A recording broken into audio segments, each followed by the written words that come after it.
നമ്മളിപ്പോൾ നിൽക്കുന്നത് അൽഫോൻസോ കോളേജിന്റെ പ്രിൻസിപ്പൽസ് റൂമിന്റെ ഫ്രണ്ടിലാണ്. നമുക്ക് പ്രിൻസിപ്പളായ ഷാജി അച്ഛനെ കാണാം. അച്ഛനോട് ഈ കോളേജിനെ കുറിച്ച് 2 വാക്ക് ചോദിച്ചറിയാം.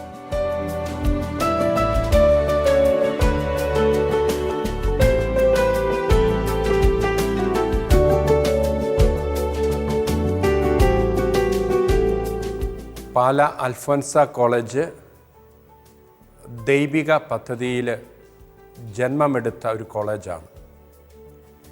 ഇതൊരു ആലങ്കാരിക ഭാഷയല്ല, ദൈവത്തിൻ്റെ ഒരു സ്വപ്നമായിരുന്നു അൽഫോൻസ കോളേജ് എന്ന് പറയുന്നൊരു അഭിമാനമുണ്ട്. വിശുദ്ധ അൽഫോൻസാമയുടെ നാമധേയത്തിലുള്ള കോളേജാണ് അൽഫോൻസ കോളേജ്. അൽഫോൻസാമ മരിക്കുന്നത് ജൂലൈ 28, 1946 ഈ കോളേജ് ജന്മം എടുക്കുന്നത് 1964 അൽഫോൻസാമ മരിച്ച് 18 വർഷങ്ങൾക്ക് ശേഷം ദൈവിക പദ്ധതിയിൽ ഈ കോളേജ് ജന്മമെടുത്തു. ഈ 64 അൽഫോൻസാമയുടെ നാമകരണ നടപടികൾ തുടങ്ങിയിട്ടില്ലായിരുന്നു. എന്നിട്ടും എന്തുകൊണ്ടോ അതാണ് അൽഫോൻസ കോളേജിൻ്റെ ഒരു വ്യതിരിക്തത. അതുകൊണ്ടാണ് ഞാൻ സൂചിപ്പിച്ചത്, ദൈവത്തിൻ്റെ ഒരു പദ്ധതിയായിരുന്നു അൽഫോൻസ കോളേജ്. ഈ വർഷം കോളേജ് 60ാം ജൂബിലി, വജ്ര ജൂബിലി ആഘോഷിക്കുകയാണ്. 60 വർഷം കൊണ്ട് വളരെ കനത്ത സംഭാവനകൾ കേരളത്തിനും പ്രത്യേകിച്ച് ലോകത്തിനും കൊടുക്കാൻ അൽഫോൻസ കോളേജിന് സാധിച്ചിട്ടുണ്ട്. അൽഫോൻസ കോളേജിൻ്റെ മികവ് എല്ലാവരും അംഗീകരിച്ചിട്ടുണ്ട്. 3 തരത്തിലാണ് അൽഫോൻസ കോളേജിൻ്റെ മികവ്. ഒന്നാമത്തെ തലം അക്കാഡമിക് തലമാണ്. ഈ കോളേജ് സ്ഥാപിതമായ അന്നു മുതൽ ഇന്ന് വരെ എല്ലാ യൂണിവേഴ്സിറ്റി പരീക്ഷയിലും ഭൂരിഭാഗം യൂണിവേഴ്സിറ്റി റാങ്കുകളും അൽഫോൻസ കോളേജിനാണ്. ആ ചരിത്രം ഇതുവരെ ആരും തിരുത്തിയിട്ടില്ല. ഏറ്റവും കൂടുതൽ A+ കിട്ടുന്നതും അൽഫോൻസ കോളേജിനാണ്. അതുകൊണ്ടാണ് ഈ വർഷം കേന്ദ്ര ഗവൺമെൻറ് 3 വലിയ അവാർഡുകൾ അൽഫോൻസ കോളേജിന് തന്നത്. DBT, DST, ക്യൂറി എന്ന് പറയുന്ന 3 കേന്ദ്ര അവാർഡുകൾ, ഏകദേശം 3 കോടി രൂപയോളം വരുന്ന അവാർഡുകളാണ്. അത് ഈ പ്രത്യേകിച്ച് കോളേജിൻ്റെ ഇൻഫ്രാസ്ട്രക്ചർ, സയൻസിൻ്റെ വികസനത്തിന് വേണ്ടി അത് ഉപയോഗിക്കുന്നു. രണ്ടാമതായിട്ട് അൽഫോൻസ കോളേജിൻ്റെ മറ്റൊരു മികവ് അത് കായിക രംഗത്താണ്. 3 ഒളിമ്പ്യന്മാരെ സംഭാവന ചെയ്ത ഒരു പക്ഷേ ഇന്ത്യയിലെ ഏക കോളേജായിരിക്കും അൽഫോൻസ കോളേജ്. ഷൈനി വിൽസൺ, പ്രീജ ശ്രീധരൻ, സിനി ജോസ് എന്നീ 3 പേര് ഇന്ത്യയെ ഒളിമ്പിക്സിൽ പ്രതിദാനം ചെയ്തു എന്നുള്ളത് അഭിമാനമാണ്. മാത്രമല്ല, കഴിഞ്ഞ 60 വർഷമായി യൂണിവേഴ്സിറ്റിയിലും ഇൻ്റർ യൂണിവേഴ്സിറ്റി ഏറ്റവും കൂടുതൽ കായിക താരങ്ങളെ പ്രദാനം ചെയ്ത അൽഫോൻസ കോളേജാണ്. അതുകൊണ്ടാണ് കഴിഞ്ഞ വർഷം 2024 കേരളത്തിലെ ഏറ്റവും മികച്ച കായിക കോളേജായി അൽഫോൻസ കോളേജ് കേരള ഗവൺമെൻറ് തിരഞ്ഞെടുത്തത്. വളരെ പ്രസിദ്ധമായ GB രാജ അവാർഡ് കോളേജിന് ലഭിച്ചു. അത് അൽഫോൻസ കോളേജിൻ്റെ കായിക സംഭാവനയ്ക്കുള്ള ഒരു അംഗീകാരമാണ്. മൂന്നാമതായിട്ട് അൽഫോൻസ കോളേജിൻ്റെ മറ്റൊരു പ്രത്യേകത, മൂല്യങ്ങൾക്ക് കൂടുതൽ പ്രാധാന്യം കൊടുക്കുന്ന ഒരു കോളേജാണ്. തുടങ്ങിയ അന്നു മുതൽ ഇന്ന് വരെ ഈ കാര്യത്തിൽ ഒരു വിട്ടുവീഴ്ചയ്ക്ക് അൽഫോൻസ കോളേജ് മുതിർന്നിട്ടില്ല. വളരെ പതിവായിട്ട് 10 ദിവസം വാല്യൂ എഡ്യൂക്കേഷൻ ക്ലാസ് ക്രിസ്ത്യാനികൾക്കും അക്രൈസ്തവർക്കും കൊടുക്കുന്നുണ്ട്. എല്ലാ ദിവസവും ഈ കോളേജിൽ വിശുദ്ധ കുർബാനയുണ്ട് എന്നുള്ളത് വേറെ ഒരിടത്തും കാണാൻ പറ്റാത്ത ഒരു ദൈവിക സംവിധാനമാണ്. മാത്രമല്ല, ശനിയാഴ്ചകളിൽ 11:30 മുതൽ 4 വരെ 1000 മണി ജപമാല എന്നൊരു പ്രാർത്ഥന ഈ കോളേജിലുണ്ട്. അങ്ങനെ കുട്ടികളെ വളരെ മൂല്യാധിഷ്ഠിത വിദ്യാഭ്യാസത്തിലൂടെ നാടിനും സമുദായത്തിനുമൊക്കെ നന്മ ചെയ്യുന്ന നല്ല സ്ത്രീകളായി വാർത്തെടുക്കുവാൻ അൽഫോൻസ കോളേജ് പരിശ്രമിക്കുന്നു എന്നുള്ളത് വളരെ സന്തോഷമാണ്.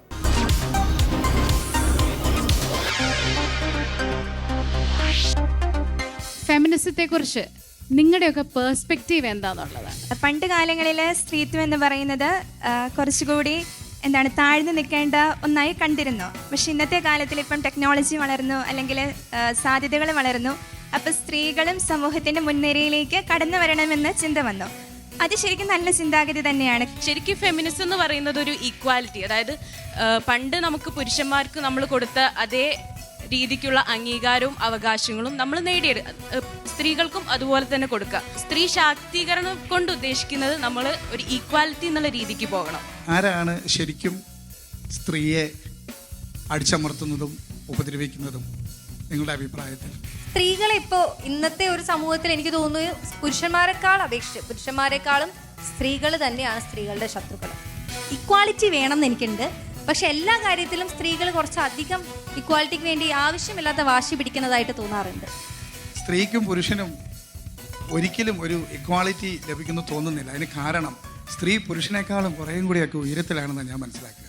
പുരുഷനും സ്ത്രീയും ഈ ഫെമിനിസത്തിൻ്റെ ബെഞ്ച് മാർക്ക് എന്ന് പറയുന്നത് ഒരിക്കലും പുരുഷനാവരുത്. അപ്പോൾ അങ്ങനെയെങ്കിൽ ആതിര, ഞാനൊരു കാര്യം ചോദിക്കാം. സ്ത്രീക്ക് ഒരു ബുദ്ധിമുട്ടുണ്ടാക്കുന്നത് സ്ത്രീകൾ തന്നെയാണ് എന്നൊക്കെ പറയുന്നു. ആ പറയുന്ന സാഹചര്യത്തിൽ ഒരു 1960 തൊട്ട് ഈ അൽഫോൺസ കോളേജിൽ ഇവർ പ്രഖ്യാപിക്കുന്ന ഈ സാഹചര്യം വരെ പലപ്പോഴും ഈ സ്ത്രീയെ അടിച്ചമർത്തുന്ന കഥാപാത്രമായിട്ട് പുരുഷന്മാർ മാറുന്നുമുണ്ട്. അപ്പോൾ എന്താണ് ആതിരയ്ക്ക് കൂട്ടിച്ചേർക്കാനുള്ളത്? സാർ പറഞ്ഞതുപോലെ തന്നെ, അല്ലെങ്കിൽ ഇവരെല്ലാവരും പറഞ്ഞതുപോലെ തന്നെ, സ്ത്രീയുടെ ശത്രു സ്ത്രീ തന്നെ ആകുന്ന ഒരു കാലഘട്ടമാണുള്ളത്. പക്ഷേ ഈ ഇവോൾവ് ചെയ്ത് വന്ന കാലഘട്ടത്തിൽ പലയിടത്തും എനിക്കറിയാം, ഇന്നൊരു പാട്രിയാർക്കൽ സൊസൈറ്റി എന്നൊന്നും നമുക്ക് സൊസൈറ്റിയെ വിളിക്കാൻ പറ്റില്ല അല്ലേ, പക്ഷേ അങ്ങനെയുള്ളൊരു കാലഘട്ടത്തിലൂടെയാണ് നമ്മൾ കടന്നു വന്നത്. പക്ഷേ ഇന്ന് ഒരിക്കലും ഞാൻ അതിനൊരു പാട്രിയാർക്കൽ സൊസൈറ്റി എന്ന് വിളിക്കില്ല. കാരണം ഞാനൊരു അമ്മയാണ്, ഞാനൊരു ഭാര്യയാണ്.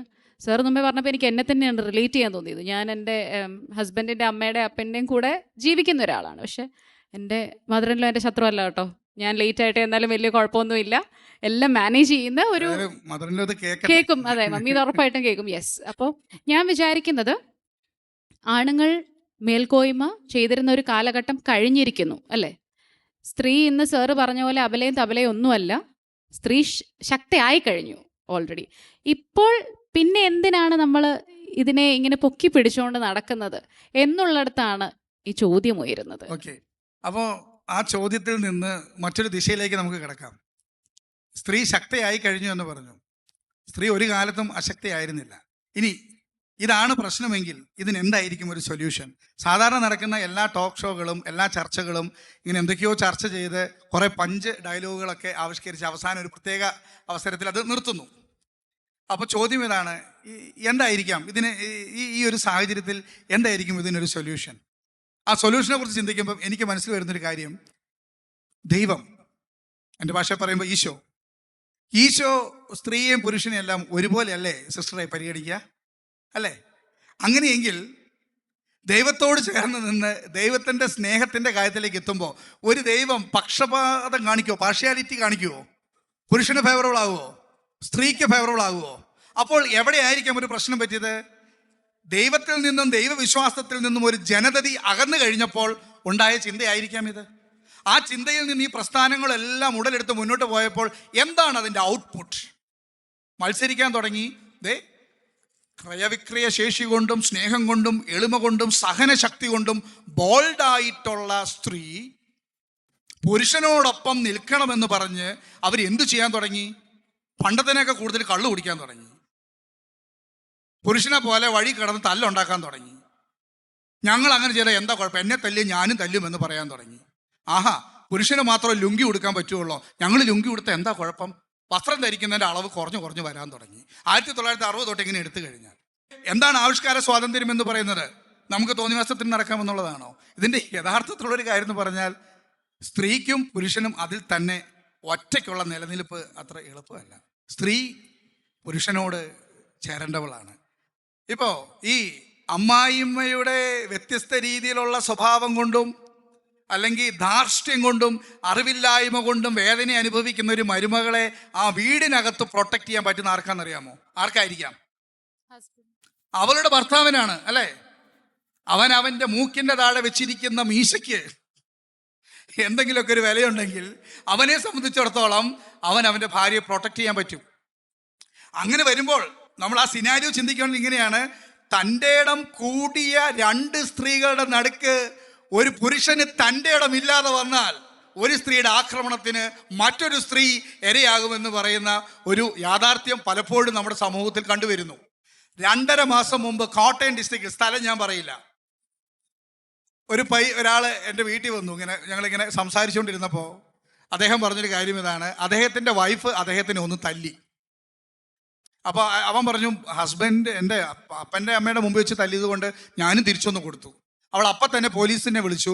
ഗാർഹിക പീഡനത്തിന് പോലീസ് എൻ്റെ പേരിൽ കേസെടുത്തു. അപ്പോൾ എന്നെ തല്ലിയതിന് കുഴപ്പമൊന്നുമില്ലെന്ന് ചോദിച്ചു. ഞാൻ അവനോട് എന്ത് മറുപടി പറയും? എനിക്കറിയില്ല അത് സത്യമാണോ അല്ലയോ എന്ന്. അതിനാ സാർ എന്താണ് മറുപടി പറഞ്ഞത്? ഞാൻ ഇങ്ങനെ മറുപടി പറഞ്ഞു, ഒന്ന് ചിരിച്ചു.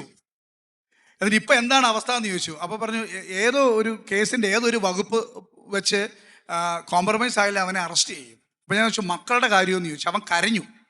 പിന്നെ ഞാൻ അവനോട് കൂടുതലൊന്നും സംസാരിച്ചില്ല. സാർ എനിക്ക് തോന്നുന്നേ പലപ്പോഴും ഈ ഒരു വിഷയം ഇപ്പം നമ്മൾ വിമൻ കാർഡ് കളിക്കുന്നുണ്ട് അല്ലേ?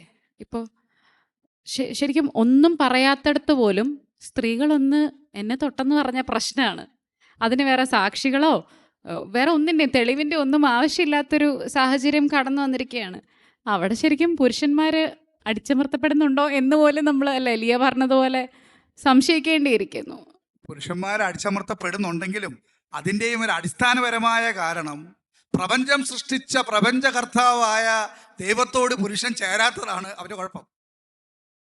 ഒന്ന് ഓർത്ത് നോക്ക്, ഈ കഴിഞ്ഞ ഒരു 6-7 വർഷത്തിനിടയ്ക്ക് നിങ്ങൾ ശരിക്കും ചിന്തിച്ചു നോക്ക്. ഈ കഴിഞ്ഞ ഒരൊറ്റ മാസം എടുക്കുക, എന്തുമാത്രം കൊലപാതകങ്ങൾ നമ്മുടെ നാട്ടിൽ നടന്നു. 2 വയസ്സുള്ള കുഞ്ഞിനെ പരോക്ഷമായോ അല്ലാതെയോ അമ്മയുടെയും കൂടി അനുഭവത്തിലൂടെ കിണറ്റിലെറിയപ്പെടുന്നു എന്നൊക്കെ പറയുന്നു. നമുക്കറിയില്ല എന്തുമാത്രം കൊലപാതകങ്ങൾ നടക്കുന്നു. കഴുത്തറുത്ത് കൊല ചെയ്യപ്പെടുന്നു. എന്താണ് ഒരു തത്വത്തിനും ഒരു തത്വചിന്തയ്ക്കും ഒരു പ്രസ്ഥാനത്തിനും ആരെയും രക്ഷിക്കാൻ പറ്റാത്തത്? എന്തായിരിക്കാം അതിൻ്റെ കാരണം? അതിൻ്റെ ഒരു കാരണമായിട്ട് നമുക്ക് വേണമെങ്കിൽ ചിന്തിച്ചെത്താവുന്നത്, ഒരു കുടുംബത്തിൽ, ഒരു വീട്ടിൽ ഒരു അപ്പനും അമ്മയും അവരെ ഒരുമിച്ച് ഏക മനസ്സോടും ഏക ശരീരത്തോടും കൂടി അവർ ജീവിക്കാൻ തയ്യാറാകുകയാണെങ്കിൽ ഇത്രയും പ്രശ്നങ്ങൾ ഒരു ഫാമിലിയിൽ ഉണ്ടാവുമോ? ബ്രോക്കൺ ഫാമിലി എന്നൊക്കെ നമ്മൾ പറയും അല്ലേ? ഇപ്പോൾ ഈ കേരളത്തിലെ പോക്സോ കേസൊക്കെ കൈകാര്യം ചെയ്യുന്ന ടീമിൽ വർക്ക് ചെയ്യുന്ന പലരെ എനിക്കറിയാം, എൻ്റെ പല സുഹൃത്തുക്കളുണ്ട്. അവരെല്ലാം പറയുന്നത് കുടുംബത്തിൽ വലിയ പ്രശ്നങ്ങളുള്ള കുടുംബങ്ങളിലൊക്കെയാണ് ഈ പ്രശ്നങ്ങൾ കൂടുതൽ വരുന്നതെന്നുള്ളതാണ്. അപ്പോൾ അവിടെ ഫെമിനിസം ആയാലും ഏത് തത്വമാണെങ്കിലും ഈ അപ്പനും അമ്മയും തമ്മിൽ ഒന്നിച്ചു മക്കളെ വളർത്തുന്ന കാര്യത്തിലൊരു പ്രശ്നം വരുന്നതുകൊണ്ടല്ലേ ഈ കുഴപ്പങ്ങളെല്ലാം നമ്മുടെ നാട്ടിലുണ്ടാകുന്നത്. അങ്ങനെയെങ്കിൽ തത്വങ്ങൾക്കും ആദർശങ്ങൾക്കും അപ്പുറം നമ്മൾ എന്തിനോട് ചേർന്ന് നിൽക്കണം? സത്യത്തോട് ചേർന്ന് നിൽക്കണം. സത്യത്തോട് എങ്ങനെ ചേർന്ന് നിൽക്കാം? സ്ത്രീ നമുക്ക് ഇവരുടെ ഇന്ററാക്ഷനും കൂടെ ഒന്ന് തീർച്ചയായും സത്യത്തോട് എങ്ങനെ ചേർന്ന് നിൽക്കാം, അവിടെ തുടങ്ങാം നമുക്ക്. എൻ്റെ പേര് ലീനു കെ ജോ, സെക്കൻഡ് EC ഇംഗ്ലീഷ് സ്റ്റുഡൻ്റ് ആണ്. നമുക്കറിയാം കുടുംബങ്ങളുടെ അടിത്തറയായിട്ട് എപ്പോഴും നിൽക്കുന്നത് സ്ത്രീകളാണ്. നമ്മുടെയൊക്കെ ഭവനങ്ങൾ എടുത്താലും നമ്മുടെ വീട്ടിൽ അമ്മമാർക്ക് വലിയ റോളുണ്ട്. അവർ മൾട്ടി ടാസ്കറായിട്ട് അമാനുഷികമായ പല കാര്യങ്ങളും ചെയ്യുന്നതായിട്ട് നമ്മൾ കാണുന്നു. പക്ഷേ അതിനൊരു അമാനുഷിക ഭാവം കൊടുത്ത് ഗ്ലോറിഫൈ ചെയ്യേണ്ട സമയം കുറച്ച് അതിക്രമിച്ചില്ല എന്ന് തോന്നുന്നു. കാരണം ഇപ്പോൾ ഒരു ഗ്രേറ്റ് ഇന്ത്യൻ കിച്ചൺ എന്ന് പറയുന്ന സിനിമ 2 വർഷത്തോളമായി കേരളത്തിൽ റിലീസായിട്ട്, ഈയിടെ അത് നോർത്ത് ഇന്ത്യയിൽ ഹിന്ദിയിൽ പരിഭാഷപ്പെടുത്തി റിലീസായി. അപ്പം ഇന്ത്യയിലുടനീളമുള്ള അതിനോട് വരുന്ന പ്രതികരണങ്ങൾ ശ്രദ്ധിച്ചാൽ നമുക്കറിയാം, ഒരു രാജ്യത്ത് മുഴുവൻ ഒരു വീട്ടിൽ ഒരു അടുക്കളയിൽ നടക്കുന്ന സംഭവങ്ങളാണ് അതിൽ വന്നിരിക്കുന്നത്. അപ്പോൾ ഒരു അമ്മയുടെ റോളിനെ അല്ലെങ്കിൽ ഒരു സ്ത്രീയുടെ റോളിനെ ഗ്ലോറിഫൈ ചെയ്യാതെ ഒരു മനുഷ്യത്വം, സ്ത്രീ ഒരു മനുഷ്യനാണ്, അല്ലെങ്കിൽ അവൾക്കും വിശ്രമിക്കാൻ സമയം വേണം, അവൾക്കും വിഷമങ്ങളുണ്ടാവും, അവൾക്കും അധ്വാനിക്കുന്നതിന് ഒരു പരിധിയുണ്ട് എന്നൊക്കെ കരുതുന്നിടത്താണ് യഥാർത്ഥത്തിൽ ഫെമിനിസം പൂർണ്ണമായി നമുക്ക് പറയാൻ സാധിക്കുന്നത്. അല്ലാതെ ഇപ്പം നമുക്ക് കുറേ അവകാശങ്ങളുണ്ട്, കുറേ അവസരങ്ങളുണ്ട്, പക്ഷേ അത് എത്രത്തോളം നമ്മുടെ കുടുംബങ്ങളിലേക്ക്, സമൂഹത്തിലേക്ക് അത് വർക്കൗട്ട് ആവുന്നുണ്ടെന്ന് നമ്മൾ ശ്രദ്ധിക്കേണ്ടിയിരിക്കുന്നു. അത് വർക്കൗട്ട് ആവാത്തിടത്തോളം കാലം അതിനുവേണ്ടി നമ്മൾ ശബ്ദം ഉയർത്തിയേ മതിയാവും. ഇപ്പം ഇന്ത്യയിൽ 33% വനിതാ സംവരണ ബില്ല് നടപ്പാക്കിയപ്പോൾ എന്തിനാണ് അങ്ങനെ ഒരു സംവരണത്തിൻ്റെ ആവശ്യം? സ്ത്രീകൾക്ക് തുല്യത ഉണ്ടല്ലോ, എന്തിനാണ് നമ്മൾ സംവരണം? അങ്ങനെയൊക്കെ ഒരുപാട് ചർച്ചകൾ വന്നു. പക്ഷെ നമുക്കൊന്ന് നോക്കി അറിയാം, ഒരു സിനിമയിലെ ഡയലോഗാണ്, ഇപ്പോൾ ഇത്രയും പ്രസിഡന്റുമാരുണ്ടായതിൽ ഒരാൾ മാത്രമാണ് വനിത. കേരളത്തിൽ നോക്കുകയാണെങ്കിൽ ഇതുവരെ ഒരു വനിത മുഖ്യമന്ത്രി പോലും ഉണ്ടായിട്ടില്ല. അപ്പോൾ ഇത്രയൊക്കെ രാഷ്ട്രീയമായിട്ടുള്ളൊരു സമത്വം ഉണ്ടായെങ്കിൽ എന്തുകൊണ്ട് സ്ത്രീകൾക്ക് ഉന്നത സ്ഥാനത്തേക്ക് എത്താൻ സാധിക്കുന്നില്ല?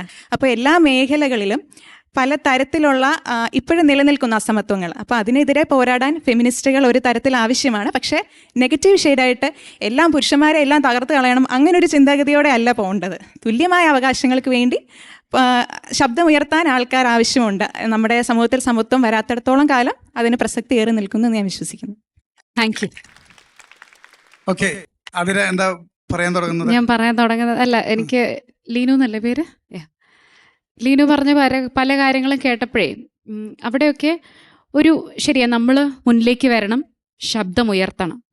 പക്ഷേ അതിനൊക്കെ ഒരു ഒരു ഒരു ബാക്ക്ഗ്രൗണ്ട് അല്ലെങ്കിൽ ഒരു ഫ്രെയിം വേണോ എന്നുള്ളിടത്താണ്. ഇപ്പോൾ ഞാൻ മുന്നോട്ട് വരാൻ ഞാനാണ് ശബ്ദമുയർത്തേണ്ടത്, അല്ലേ? ഒരു സ്ത്രീ മുന്നോട്ട് വരാൻ ഒരു സ്ത്രീയാണ് ശബ്ദമുയർത്തേണ്ടത്. അതിന് നമുക്കിപ്പോൾ ഒരു ഫെമിനിസം എന്ന് പറയുന്നൊരു ഫ്രെയിം വേണോ എന്നെനിക്കറിയില്ല. അത് സാറ് ഞങ്ങൾക്ക് പറഞ്ഞു തരണം. അല്ല, അത് ലിനുവിനോട് ചോദിക്കാം. അങ്ങനെ ഒരു ഫ്രെയിമിന്റെ ആവശ്യമുണ്ടോ എന്നാണ് അതിനെ ചോദിക്കുന്നത്. അത് നമ്മൾ കൊടുക്കുന്ന ഒരു രൂപമാണ്. ചിലപ്പോൾ നമ്മുടെ മനസ്സിലിരിക്കുന്ന ഫെമിനിസ്റ്റ് വലിയ മേക്കപ്പ് ഒക്കെ ഇട്ട് ഒരുപാട് മുടിയൊക്കെ ഇങ്ങനെ ഇട്ട് കുറച്ച് മുടിയൊക്കെ ഇംഗ്ലീഷിലൊക്കെ പൊക്കി പൊക്കി മുടി കെട്ടി കുറച്ച് ഇംഗ്ലീഷൊക്കെ കൂട്ടി കലർത്തി മലയാളം പറഞ്ഞ് അപ്പം നമ്മൾ കൊടുക്കുന്ന ഒരു ഭാവമുണ്ട്. ഇതാണ് ഫെമിനിസം, ചുണ്ടിൽ നിറച്ച് ചായം ഉള്ള. ഇപ്പൊ പണ്ടത്തെ ചില സിനിമകളിലൊക്കെ സുകുമാരി ചെയ്തിരുന്ന ചില റോളുകളൊക്കെ നെഗറ്റീവായിട്ട് പോർട്രേ ചെയ്തിരുന്ന ഒരു കാലം ഉണ്ടായിരുന്നു. അങ്ങനെയുള്ള ഒരു നെഗറ്റീവ് എല്ലാം ഓവറാക്കി എല്ലാം പുരുഷന്മാരെ തകർത്ത് കളയണം, ഞങ്ങൾ മാത്രം പറയുന്നത് ശരി, അതല്ല ശരിക്കും ഫെമിനിസം. തുല്യമായ അവസരങ്ങൾക്ക് വേണ്ടി അത് നമ്മൾ പ്രവർത്തിച്ച് കാണിച്ചു കൊടുക്കാം. അതിനുവേണ്ടി ഭയങ്കര കോലാഹലം സൃഷ്ടിക്കുന്നതിനോട് യോജിക്കുന്ന ഒരാളല്ല. പക്ഷെ മാന്യമായ രീതിയിൽ നമ്മൾ തന്നെ അധ്വാനിച്ച് ഇപ്പം കിട്ടുന്ന അവസരങ്ങളിലൊക്കെ നമുക്ക് അതിനെക്കുറിച്ച് ശബ്ദമുയർത്താൻ സാധിക്കണം. അങ്ങനെയുള്ളൊരു മോഡറേറ്റ് ആയ ഫെമിനിസം, എക്സ്ട്രീം ആയിട്ട് പോകരുത് എന്ന് തന്നെയാണ് എൻ്റെ അഭിപ്രായം. പക്ഷെ വേണ്ടിടത്ത് ശബ്ദമുയർത്താൻ സാധിക്കണം. സർ, അത് ചോദിച്ച ചോദ്യം ഇതാണ്, ഈ അത്തരം ഒരു ചട്ടക്കൂടിന്റെയോ അല്ലെ ഫെമിനിസം എന്ന് പറയുന്ന ഒരു പേരിന്റെയോ ആവശ്യമുണ്ടോ എന്നാണ് അതിന് ചോദിച്ചത്. ഞാൻ ചോദിക്കുന്നത് അതില്ലാതെ നമുക്ക് ശബ്ദം ഉയർത്തിക്കൂടെ? ശബ്ദം ഉയർത്തിക്കൂടെ? എന്താ ലിനു? ഇപ്പം നമ്മൾ ഇവിടെ ഈ ചർച്ച വെച്ചത് തന്നെ അങ്ങനെ ഒരു ടോപ്പിക്ക് വന്നതുകൊണ്ടല്ലേ. ഫെമിനിസം എന്ന കുറച്ചുപേര് ഫെമിനിസ്റ്റുകൾ സംസാരിക്കുന്നു, അത് വേണോ വേണ്ടോ എന്നൊരു ചർച്ച ഉണ്ടായത് തന്നെ അങ്ങനെ ഒരു എനിക്ക് ഞാൻ എല്ലാവരോടും കൂടെ ആയിട്ടാണ് കേട്ടോ പറയുന്നത്. എനിക്ക് പലപ്പോഴും തോന്നാറുണ്ട് ഇതിനെ മിസ്ഇൻറ്റർപ്റ്റ് ചെയ്യുന്നുണ്ടോ എന്നുള്ളത്.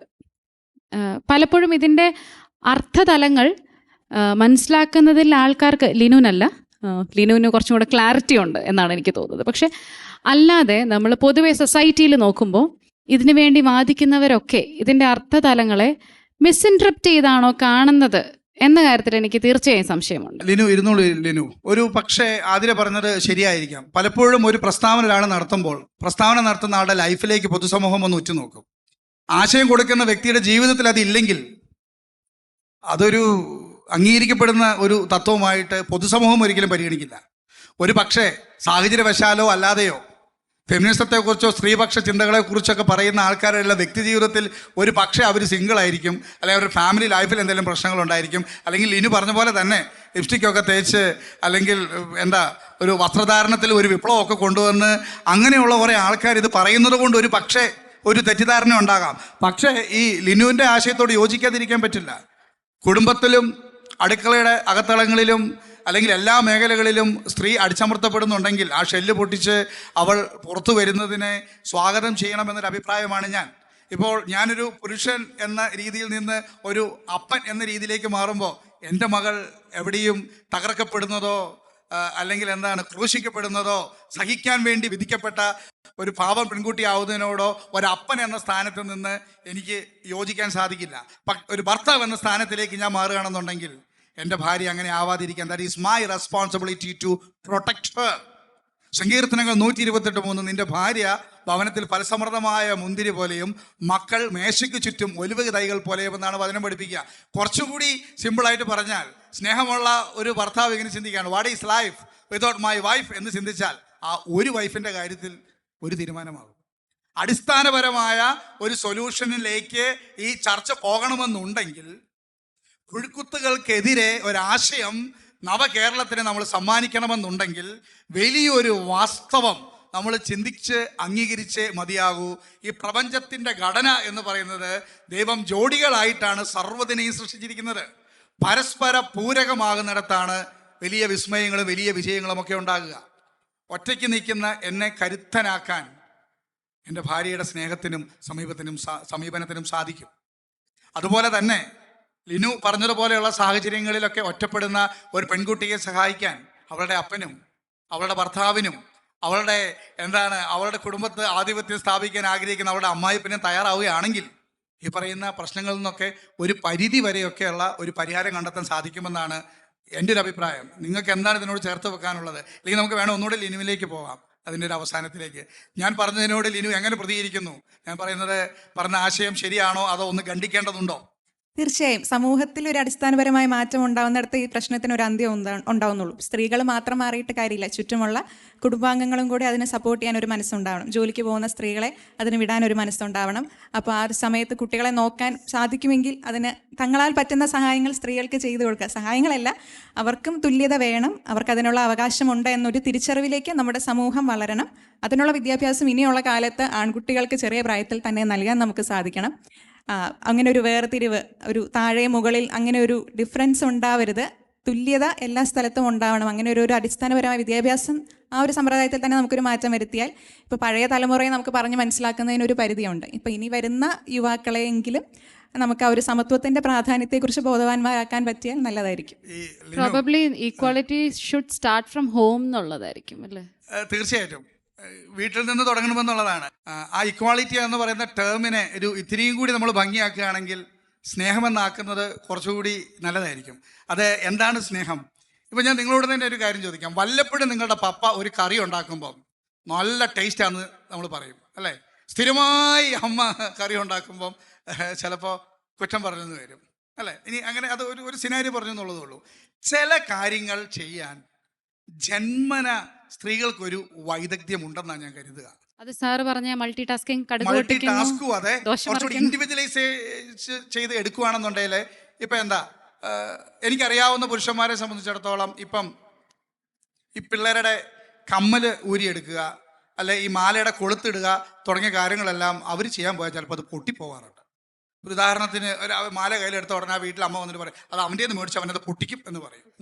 അല്ലെങ്കിൽ കുഞ്ഞുങ്ങളെ കൊഞ്ചിക്കുന്നതിലും താലോലിക്കുന്നതിനകത്തൊക്കെ ഉള്ളൊരു ഒരു ഒരു ഒരു പ്രത്യേക വൈദഗ്ധ്യം, അത് ഒരു പുരുഷനും സ്ത്രീ തമ്മിൽ വളരെ വ്യത്യാസമുണ്ട്. ഒരു 3-4 വയസ്സ് വരെ അമ്മയ്ക്ക് ചെയ്യാൻ പറ്റുന്ന അനേകം കാര്യങ്ങളുണ്ട്. ഇച്ചിരി മുതിർന്നു കഴിഞ്ഞാൽ അപ്പന് ചെയ്യാൻ പറ്റുന്ന അനേകം കാര്യങ്ങളുണ്ട്. ഇനി കേരളത്തിൽ നിന്ന് ഈ സിനാരി നമുക്കൊന്ന് പറയ്ക്കാം. ഇവിടെ നിന്നൊന്ന് മാറ്റി നമുക്ക് എബ്രോഡിലേക്കൊന്ന് പോയി കഴിഞ്ഞാൽ ലിനു പറഞ്ഞ കാര്യം വളരെ ഭംഗിയായിട്ട് നടക്കുന്ന ഒരു സ്ഥലമാണത്. ഇവിടുന്ന് കുടിയേറി മൈഗ്രേറ്റ് ചെയ്ത് പുറത്തേക്ക് പോകുന്ന കുടുംബങ്ങളിലെല്ലാം തന്നെ ഭാര്യ ജോലിക്ക് പോയാൽ കെട്ടിയ വീട്ടിലെല്ലാ പണിയെടുക്കും. എന്നാൽ അവൻ അങ്ങനെ ഒരു ദുർവിധി വന്നല്ലോ എന്ന് പറയാൻ റിലേറ്റീവ്സ് ആരും അവിടെ കാണിയല്ല. ഓക്കെ, ഹസ്ബൻഡ് ജോലിക്ക് പോയി കഴിഞ്ഞാൽ ഭാര്യ എല്ലാ പണിയെടുക്കും. ഇനി അതിൽ തന്നെ സ്നേഹത്തിനൊരു ഇമ്പോർട്ടൻസ് കൊടുത്താൽ ചില ഭാര്യമാർ മനസ്സിലാക്കും, ഓ അങ്ങേരെ കൊണ്ട് അത് ചെയ്യിപ്പിക്കുന്നത് അയാൾക്കത് പറ്റില്ല എന്ന് തോന്നുന്നു, അപ്പോൾ അത് അവൾ ചെയ്തെടുക്കും. അപ്പോൾ ആ പുരുഷൻ എന്ത് ചെയ്യും? ഇത്രയൊക്കെ ടോളറേറ്റ് ചെയ്യുന്നതല്ലേ, അയാൾക്ക് ചെയ്യാൻ പറ്റുന്ന എല്ലാ കാര്യവും ആ വീട്ടിൽ ചെയ്തു കൊടുക്കും. അപ്പോൾ ഈ തുല്യതയെ സ്നേഹത്തിലേക്ക് അങ്ങോട്ട് കൊണ്ടുവരികയാണെങ്കിൽ, കുടുംബത്തിൻ്റെ അകത്തളങ്ങളിൽ ഭാര്യ ഭർത്താവിനെയും ഭർത്താവ് ഭാര്യയെയും ഒത്തിരി സ്നേഹിച്ച് തുടങ്ങുകയാണെങ്കിൽ ഈ പറയുന്ന പ്രശ്നങ്ങളൊക്കെ പകുതിയിലധികം തീരുമെന്ന് ഞാൻ. അല്ല, എനിക്ക് തോന്നുന്നു അങ്ങനെയുള്ള കുടുംബങ്ങളിൽ ജനിക്കുന്ന മക്കളും കുറച്ചും കൂടെ ഈ സ്നേഹബന്ധത്തിൽ വളർന്നു വരും. സ്നേഹബന്ധത്തിൽ വളരുന്നുണ്ട്. അവർ തൊട്ടന് പിടിച്ചതിനും അവർ ആത്മഹത്യ ചെയ്യില്ല. തൊട്ടന് പിടിച്ചതിനും ഡിപ്രഷൻ അടിച്ചു ഉടനെ കൗൺസിലിങ്ങിന് പോവില്ല. അല്ലെ ഏതെങ്കിലും ഒരുത്തം വന്ന് ചിരിച്ച് കാണിച്ചു, ബെസ്റ്റ് വന്നു ഉടനെ അവൻ്റെ ബൈക്കിൽ കയറി പോവല്ല. അവൻ്റെ വീട്ടിൽ അപ്പനും അമ്മ ഏതെങ്കിലുമൊക്കെ ഒരു ബെസ്റ്റി ആവാൻ കഴിവുള്ള ഒരു അപ്പനും അമ്മയും വീട്ടിലുണ്ടെങ്കിലുണ്ടല്ലോ ഒരുപാട് മാറും. ഞാനീ പറയുന്ന കാര്യങ്ങളെല്ലാം എന്താ നിങ്ങളുടെ യുക്തിയെ അധിക്ഷേപിക്കുന്ന രീതിയിലാണോ? നിങ്ങൾ യോജിക്കുന്നുണ്ടോ? ഉണ്ടോ? ശരിയാണോ? ആണോ? മൈക്കൊന്ന് കൊടുക്കൂ തെരേസ. What's your name? ശരിയാണോ? സ്നേഹത്തെക്കുറിച്ച് തുല്യത മാറി സ്നേഹമാകുകയാണെങ്കിൽ ഒത്തിരി നല്ലതാണോ? പറയൂ, എന്താണ് അഭിപ്രായം? പേരെന്താ മോളുടെ? ആർദ്ര. ആർദ്ര. ഓക്കെ, പറഞ്ഞോളൂ. ഇപ്പൊ എനിക്ക് എൻ്റെ അമ്മയാ ബെസ്റ്റ് ഫ്രണ്ട്. എനിക്ക് അമ്മയോട് എന്ത് വേണേലും പറയാം. അതുകൊണ്ട് എനിക്ക് അമ്മയോട് എന്ത് വേണേലും പറയാണ്ട് ഞങ്ങൾ തമ്മിൽ സീക്രട്സ് ഇല്ല. അതുകൊണ്ട് എനിക്ക് അച്ഛനില്ല, അമ്മയേ ഉള്ളൂ. അപ്പൊ അമ്മയും ഞാനുമായിട്ട് നല്ല ബെസ്റ്റ് ഫ്രണ്ട്സ് ആണ്. അതുകൊണ്ട് എനിക്ക് എൻ്റെ അമ്മയോട് എന്ത് വേണേലും പറയാണ്ട് ആ ഒരു. അപ്പൊ അങ്ങനെ എന്ത് വേണേലും പറയാം എന്നതുകൊണ്ട് തന്നെ വലിയ കുറവുകളും സങ്കടങ്ങളും ഒന്നും ഇല്ല അല്ലേ? ഇപ്പം ഫ്രണ്ട്സ് വഴക്കുണ്ടാക്കിയെന്ന് പറഞ്ഞാൽ ഉടനെ ഡിപ്രഷൻ അടിക്കുന്നൊന്നും ഇല്ലല്ലോ അല്ലേ? Okay, thank you. വേറെ ആർക്കെങ്കിലും ഇക്കാര്യത്തിൽ എന്തെങ്കിലും അഭിപ്രായമുണ്ടോ?